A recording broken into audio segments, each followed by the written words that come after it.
स्वागत है आपका अपने चैनल J2L हब पे। तो इससे पिछले लेक्चर के बारे में बात करें तो पिछले के लेक्चर में हम लोगों ने पढ़ा था संधि के व्यंजन संधि के बारे में, और वो व्यंजन संधि खत्म हुई थी। और आज हम लोग संधि के तीसरे पार्ट विसर्ग संधि के बारे में जानेंगे, और ये संधि के लास्ट लेक्चर है। तो इसे आप पूरा देखें, स्किप ना करें, और अच्छा लगे तो लाइक कमेंट जरूर करें। और विसर्ग संधि पढ़ने से पहले अगर आपने व्यंजन संधि नहीं पढ़ा है तो आई बटन में लिंक आ रहा होगा ऊपर, वहाँ जाके सबसे पहले व्यंजन संधि को देख लें और फिर विसर्ग संधि को अच्छे से एग्जाम्पल के साथ पढ़ते हैं, और ये हमारा लास्ट टॉपिक होगा। इससे पहले अगर आप हमारे चैनल पर न्यू हैं तो सब्सक्राइब करें और बेल आइकन जरूर दबाएं, इससे पहले सारी नोटिफिकेशन आपके पास आ जाए। तो आज हम लोग पढ़ते हैं विसर्ग संधि। ठीक है, ज़्यादा से ज़्यादा शेयर कर लो ताकि और भी बच्चे जुड़ जाए। विसर्ग संधि देखते क्या होता है। तो विसर्ग का स्वर या व्यंजन के मिलने से जो विकार उत्पन्न हो उसे विसर्ग संधि कहते हैं। तो क्या है कि जो विसर्ग होता है, विसर्ग क्या होता है संस्कृत में, जो ऐसे होते हैं। तो विसर्ग का किसी स्वर या व्यंजन किसी भी वर्ण से मिलने से जो विकार उत्पन्न होता है उसे कहते हैं विसर्ग संधि। तो विसर्ग मतलब टोटली विसर्ग के चेंजिंग के बारे में पढ़ेंगे। ठीक है, और उदाहरण के लिए देख लें कि तपह जोर वन क्या हो गया, ये विसर्ग किससे मिल रहा है, व से। वह क्या है, व्यंजन वर्ण, तो क्या बन जा रहा है, तपोवन। तो क्या हो रहा है, विसर्ग का लोप हो जा रहा है, इसके कारण वो बन जा रहा है, ये विकार उत्पन्न कर रहा है। जैसे निज और अंतर निरंतर, फिर ये स्वर के साथ चल रहा है, ये व्यंजन के एग्जाम्पल देखें, ये है आपको स्वर के साथ। तो विसर्ग का स्वर के साथ क्या हो जा रहा है, निरंतर, यहाँ भी विसर्ग का लोप हो जा रहा है और कह सकते हैं कि विकार उत्पन्न हो रहा है। जैसे निज और छल निश्चल, तो निश्चल भी क्या हो गया, यहाँ पे व्यंजन वर्ण के साथ है, चेंज हो गया। और ये कैसे हो रहा है, ये नियम हम लोग पढ़ेंगे कि अगर विसर्ग के बाद च छ ज में से कुछ भी हो तो वहाँ पे स बन जाता है। ये सब नियम पढ़ेंगे, इसकी आप टेंशन मत लो, आप बस ये देखो कि हाँ इसका विकार उत्पन्न हो रहा है, चेंजिंग हो रही है इसमें। फोर्थ एग्जाम्पल देखे, धनु जोड़ टकार धनुष्टकार, तो ये क्या हो गया, यहाँ भी विसर्ग का चेंजिंग हो गया। नि जोड़ तार निस्तार, यहाँ भी चेंज हो गया। ठीक, अब देखते हैं विसर्ग संधि के प्रकार, कितने प्रकार के होते हैं विसर्ग संधि वो देखते हैं। तो विसर्ग संधि के 4 प्रकार होते हैं, सत्तो संधि, उत्तो संधि, रुत्तो संधि और विसर्ग लोप संधि। ये 4 होते हैं, और इन चारों को हमको अलग से पढ़ने की कोई जरूरत नहीं है, क्योंकि जो विसर्ग संधि के नियम आते हैं टोटल 9 नियम है, जिसे आज आप लोग पढ़ोगे, और इसमें इसी में ये चारों संधि के बारे में आपको पता चल जाएगा। एक एक करके ठीक शुरू पढ़ते हैं, आप लोग आराम से देखें। पहला नियम क्या है विसर्ग संधि का, विसर्ग के पहले यदि अ और बाद में अ अथवा वर्णों के तीसरे चौथे पांचवें वर्ण अथवा य र ल व हो तो विसर्ग का लोप हो जाता है। ठीक है, ये क्या कह रहे हैं कि विसर्ग के पहले यदि अ और बाद में अ या वर्गों के तीसरे चौथे पांचवें वर्ण कौन से होते हैं, जैसे क की बात करें तो तीसरे क्या हो गए, घ घ अंग, तीसरे चौथे पांचवें। उसी तरह च क्या हो गया, ज झ न, और उसके साथ साथ य र ल व हो तो विसर्ग का लोप होता है। इसके एग्जाम्पल देखते हैं,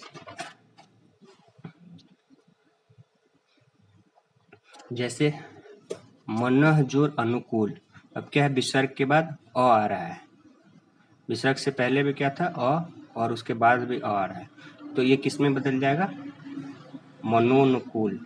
ठीक है, विसर्ग का लोप हो गया और ये ओ बन जाता है, विसर्ग के लोप के साथ साथ ओ में परिवर्तित हो जाता है। तो मनः जोर अनुकूल मनोकूल, अधः जोर गति अधोगति, मनः जोर बल मनोबल, तो क्या हो जाता है, ओ हो जाता है।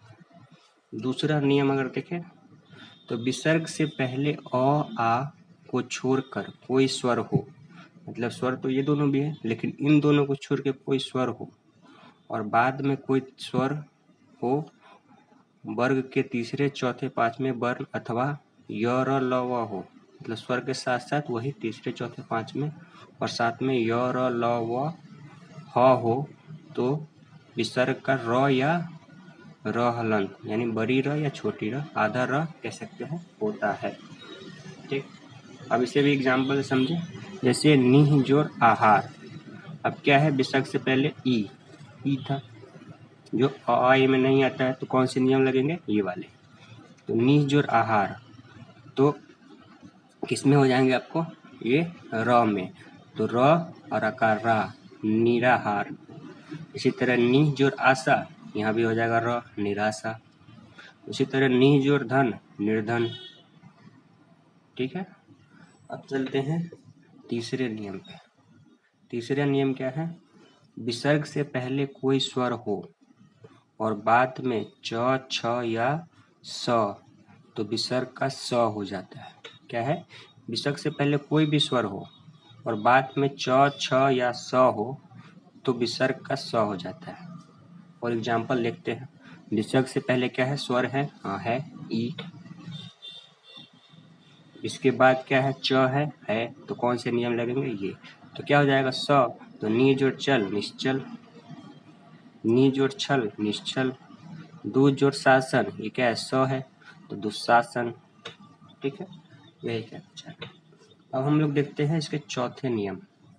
विसर्ग के बाद यदि त या स हो तो विसर्ग स बन जाता है।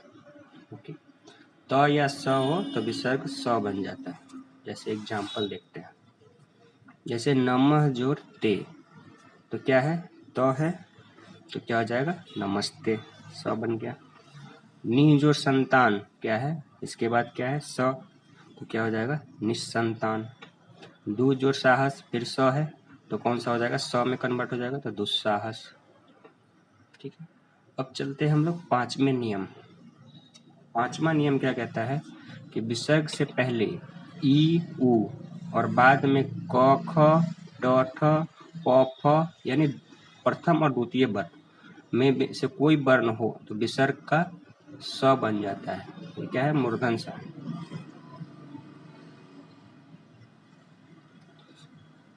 बन जाता है। जैसे निजोर कलंक, निजोर कलंक, इसके बाद क्या है, क है, तो क्या बन जाएगा, स, निष्कलंक।